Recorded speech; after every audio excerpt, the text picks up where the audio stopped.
Mme Simard condamne les annonces et même le virage partiel de son propre gouvernement. Je crois que c'est qu'un seul pas en avant pour 3 pas de recul. Et si nous continuons de faire de telles concessions, il ne restera plus grand-chose dans quelques années. Le gouvernement tente de nous enlever ces institutions et entités importantes. Ceci est une grave erreur. Oui, elle est seule en chambre à Queen's Park, mais elle a mobilisé la francophonie alentour d'elle. C'est un geste que je salue. En mandat, tu n'es pas seul, on est avec toi et on va travailler ensemble pour faire respecter le droit des francophones au pays. J'admire son courage. J'admire son passion envers son devoir de représenter ses constituants. Notre langue, c'est au cœur de notre identité. Nous vivons en français.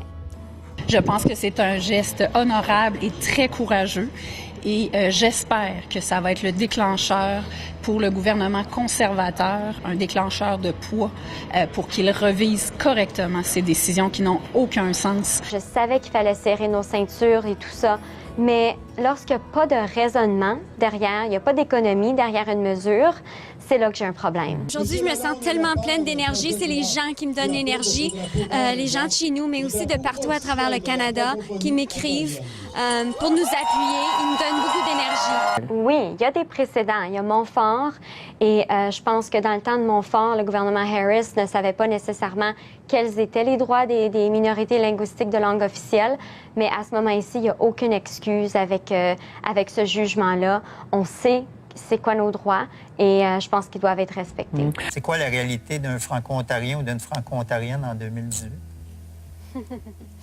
Il y a un gros contraste d'être à Ottawa, d'être à Embrun, puis d'être à Toronto.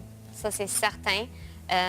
Moi, je sais que j'étais à l'école à Ottawa, j'ai grandi à Embrun, chez nous, dans le comté, et tout se passe en français. Et on le prend un peu pour acquis, on vit en français. À Ottawa, c'est bilingue. Donc, je vais au Centre Rideau, je vais un peu partout et les gens t'entendent du français et de l'anglais. À Toronto, les annonces publicitaires, cliniques, au Centre Eaton, c'est en anglais et en mandarin. Il n'y a pas de français. C'est justement le raisonnement derrière la décision qui me dérangeait parce qu'il n'y en avait pas d'épargne réellement, si on considère dans la grande perspective. Oui. Donc, on me disait, oui, mais c'est juste un transfert, inquiète-toi pas, c'est sous la responsabilité de l'ombudsman, le mandat est le même. Mais non. Alors, pourquoi on le fait d'abord?